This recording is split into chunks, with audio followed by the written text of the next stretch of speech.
Welcome back, everybody. Today, I'm going to teach you how to create custom fields for vendors and customers in Zoho Inventory. This feature is incredibly useful when you need to track specific information that's unique to your business, whether that's tax IDs, preferred shipping methods, or any other custom data points that matter to you. First, open your browser and head over to zoho.com/inventory. Once you're there, log in to your Zoho Inventory account using your credentials.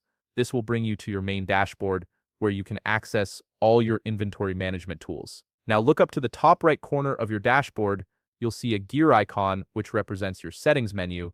Click on this icon to access the configuration options for your account. This is where you'll manage all the customization features that Zoho Inventory offers. From the settings menu, you need to navigate to the general section. Here, you'll find an option labeled Customer and Vendors. Click on this option to access the settings specifically related to how you manage customer and vendor information in your system. Once you're in the customer and vendor settings, direct your attention to the top side menu. You'll notice several tabs available here, and what you're looking for is field customization. Click on this tab to access the area where you can create and manage custom fields for your contacts.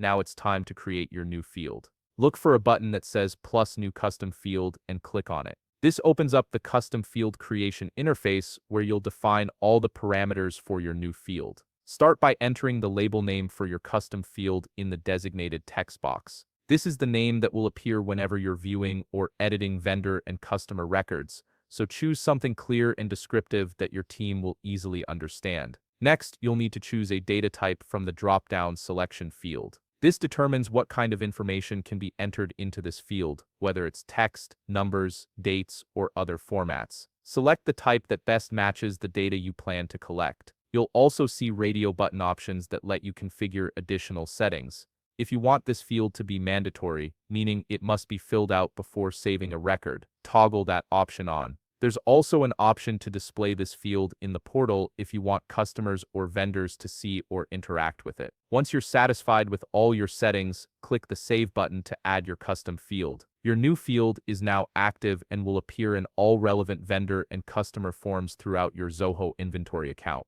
If you found this video helpful, please leave a like, subscribe, and see you in the next video.